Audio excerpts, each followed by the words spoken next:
Hey creeps, it's Cameron again, and welcome back to my channel where I talk about books, movies, writing, and all things spooky. Except this week I am not going to be talking about anything spooky. I'm going to take a break from the Library Macabre series, and instead I'm just going to do a simple review for The Con Artist by Fred Van Lente.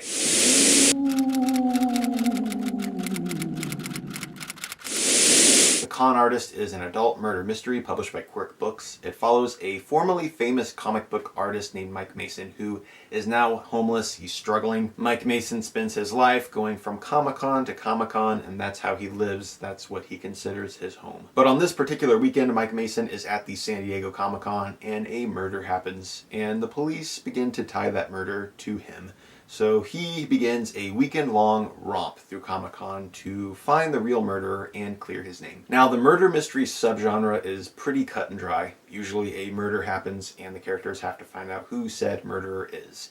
It's simple and familiar, sometimes effective, but almost always an entertaining ride. The Con Artist is exactly that, except there is something that makes it unique, and that is nerd culture. Yours truly has never been to a Comic-Con before. I am very much an introvert. I don't like big crowds of people. They make me anxious and a little bit annoyed at times. Too much noise, too many smells, too much energy, too many lines, and all of those things are a big part of what Comic-Con is. But I do consider myself a nerd.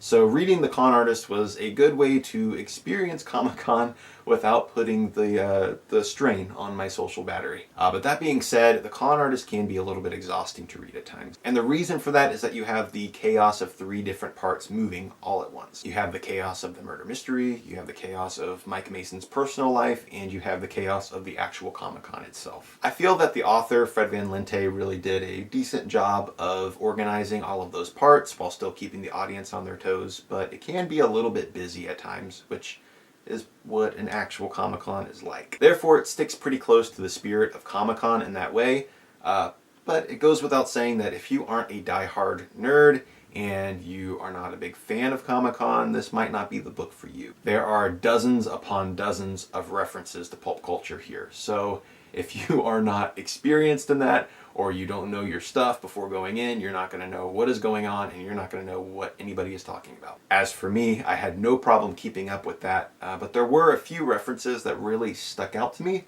and things that I have never seen in a novel before. I'm going to give you an example. There is a part toward the beginning of the book that says that HBO's Westworld Season 1 is coming to Blu-ray later on this year. And it made me stop and look at it for a second, and I don't know if that was actual product placement or not, but it felt like it to me, and I've never seen that in a book before. There were a few other instances like that, and it did kind of pull me out of the story, and they really stuck out to me, and it's one of the main aspects of this book that I really remember. Like I said, I don't know if that was actual product placement or if that was just the author putting those references in there.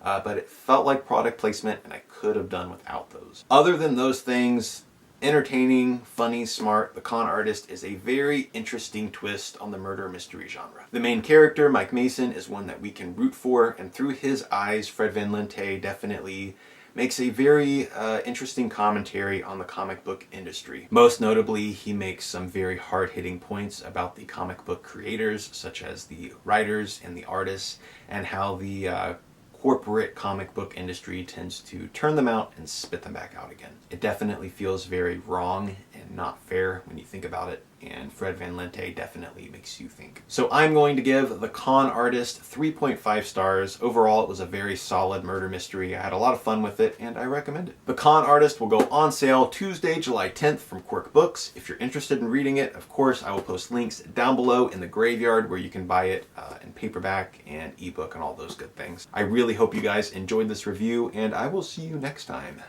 Later, creeps.